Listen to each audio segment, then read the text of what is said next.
So today I thought I would come to you to talk about the 5 books I will be reading in 2025 and how I will approach it so that I become a better person, reach all of my goals in 2025.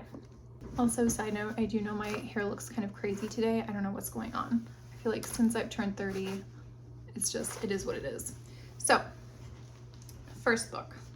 So first book we're going to talk about is The Go-Giver. Now, The Go-Giver is by Bob Burg and John David Mann. It's written like a fictional story, so it's a very quick read.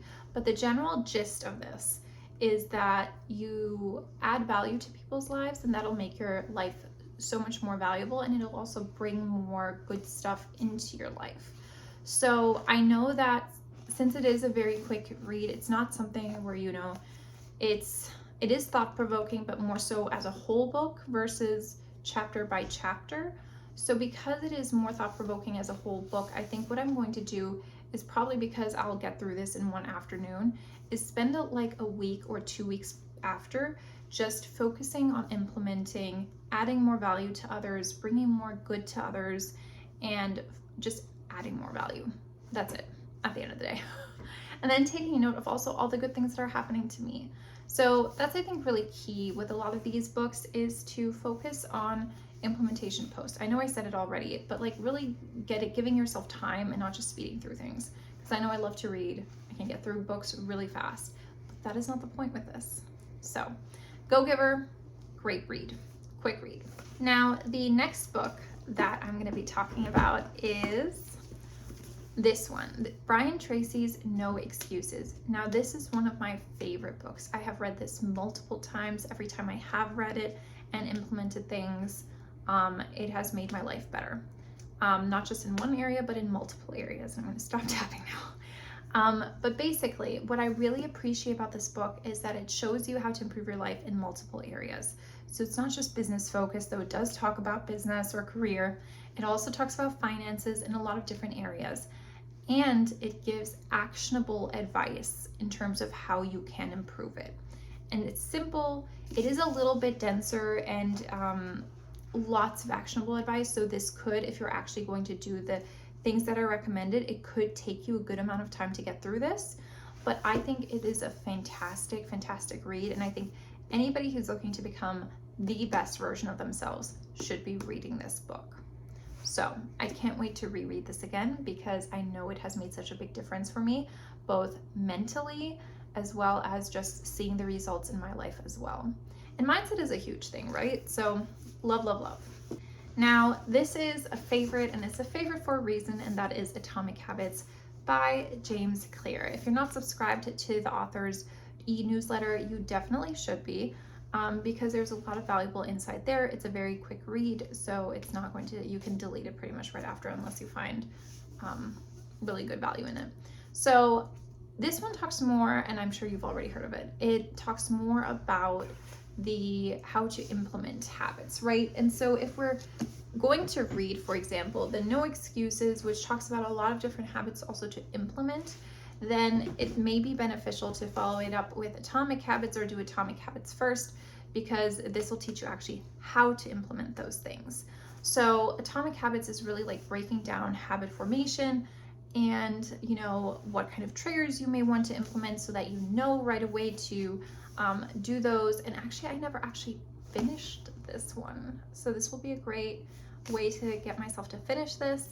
And I can't wait to get started, because I know right before the new year started, so the last 2 months, I've implemented a ton of new habits.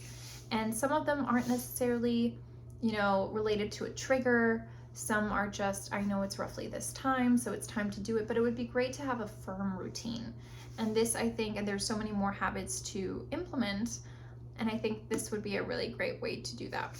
So, Atomic Habits. This book is one of my favorite nonfiction books of all time. And it's one that not many people know about. So I love talking about this book. I will tell everyone about this book. I have had people buy this book because I talk so much about it. But this is called Personality Isn't Permanent by Dr. Benjamin Hardy. So This is great if you find yourself trapped in sort of thinking about, you know, how you wish that you could be different, but, you know, you're Scorpio. I'm a Scorpio. Or you wish you could be different, but you're an introvert. So if you're the type of person who tends to self-label all the time and use that as a way to justify why you behave the way you do, this is going to be your next favorite thing. Because what I love about this is he talks a lot about how a lot of the personality tests aren't valid, or that they take away our autonomy of becoming us and who we want to be, right? So I really enjoyed this because he also gives some very practical and tangible advice if there's something that bothers me to no extent. And okay, so some of this is kind of like, I feel like if you read personal development books fall into sort of two camps, well, three camps. You have the books that don't necessarily say anything new, but they're very motivating, right? They motivate you from a mindset perspective.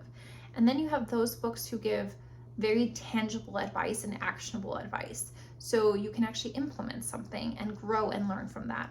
And then there are those books that are just regurgitating things you've heard and read over and over and over again.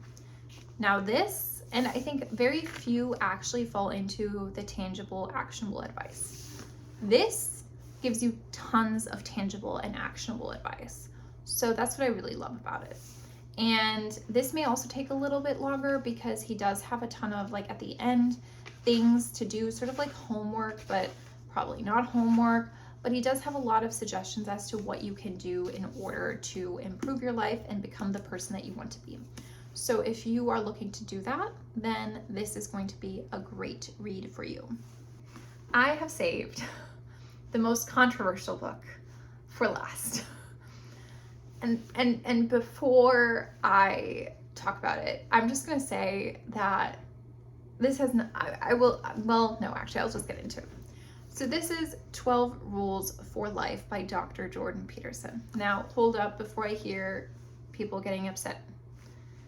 I'm not even looking at the politics. If you consider that this man was a psychology professor prior, there's zero politics in this. At least, I mean, I've read half of this, so I actually haven't finished this.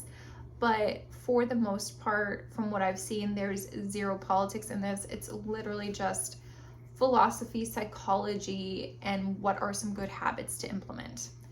It is not written easily. I will say that. It's very religious as well in a lot of ways, but he does talk about things like do not criticize others unless you are in a better position than them. And I think that's a huge reminder.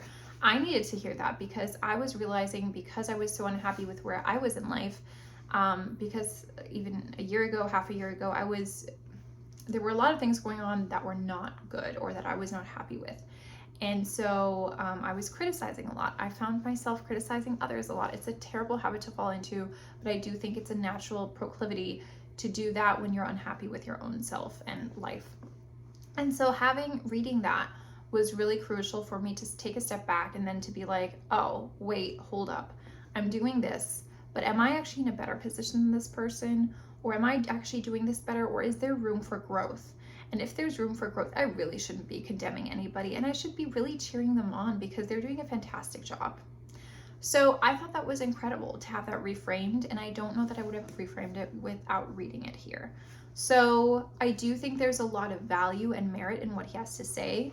One just has to take away, once again, all the controversies, all the politics, because there is a lot of great info in here. And like I said, I haven't read everything. I stopped about halfway because it is a heavier read, so it's probably going to take me longer, but I will get through it this year. So anyways, that is all for today. I just wanted to discuss these books, and then I will, in the next few weeks, actually start reading them, and I'll come back and report back on them, give reviews. If you guys have any suggestions for other books to read, or you have read any of these, I'd love to hear your feedback and would love to discuss those in the future. Bye!